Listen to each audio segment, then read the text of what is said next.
beautiful people, welcome back to my channel.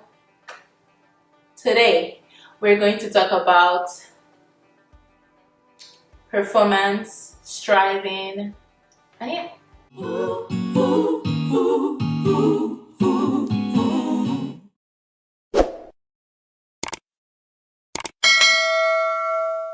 So I'm going to start with saying that there's nothing wrong with achievement. There's nothing wrong with performance. Like, I consider myself a high achiever, okay?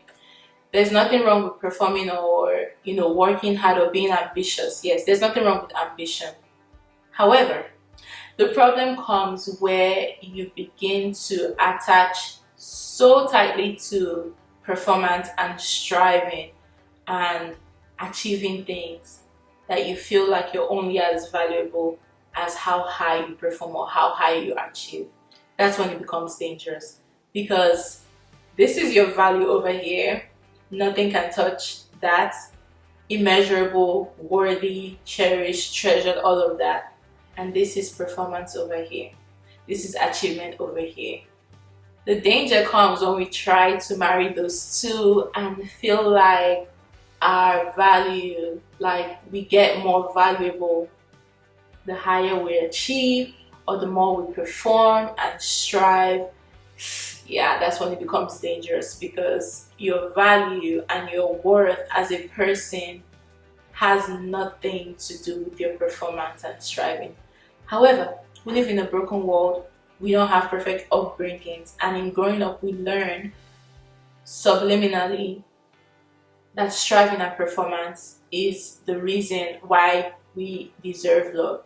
So for me, growing up, I just felt like there was so much wrong with me, in terms of I had so much pain, and it came out as anger as a child, because my parents divorced when I was like 4 years old. I was confused. I didn't know like where she went, and then I had all these responsibilities and all these questions and insecurities, and there was just so much anger and pain, and it came out in like snapping at my sisters and stuff like that. When I was young, I was always punished for that, and I just felt like what is wrong with me? Like, why am I being so angry? Like, why can't I just be a normal kid and be happy and be nice to my sisters? Like, what is wrong with me?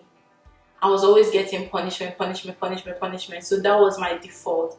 It's like feeling like there was something wrong with me, right? And then the first time I really felt like I felt an adult being proud of me and like positive regard towards me, which this is probably not rare, but for me, when I first felt it was in relations to performing. So when I was looking through one of my study books, because I was looking for something, and my dad saw me and he was like, "Oh my gosh, like you're studying without me having to tell you," and we were so proud that because he thought I was studying without even being told.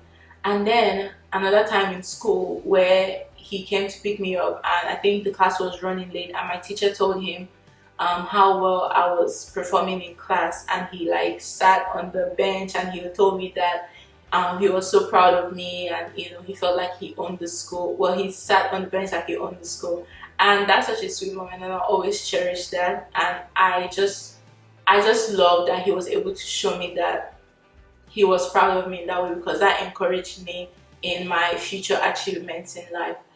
However, there was this hard part of me, I guess the core part of me, that was still questioning what was wrong with me, that took that information in. Beautiful, like wonderful scenario, but then interpreted it in a way that this is the way you get love, Millie. This is the way that you amplify what is right about you.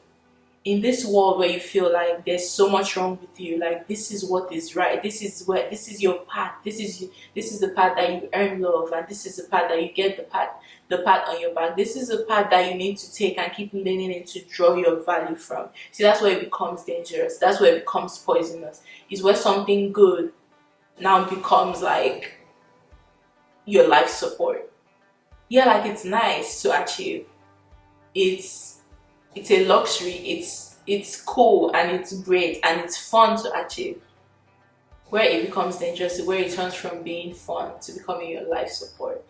So as we start this conversation, I want you to go back and check, like, what is your relationship with performance? What is your relationship with striving and achieving? And just to make sure that it's still in that healthy place of something that is fun and something that is, just encouraging, like, something that is fun. Something that is fun, not necessarily your life support. And one way to see that, to easily see that, because we all know what the right answer is to see, how do I treat myself, how do I talk to myself, how do I feel about myself when I don't achieve well, when I don't meet the benchmark, when I don't feel like I did well enough on that project, on that test, on that work. How do I feel about myself? Do I feel like, oh, like, well, that wasn't so good, next time I'll do better? Or do I feel like I'm not good? Do I feel like there's something fundamentally wrong with me? How do you talk to yourself in your mind in those moments? That's a good way to gauge that. Until next time, love you, bye.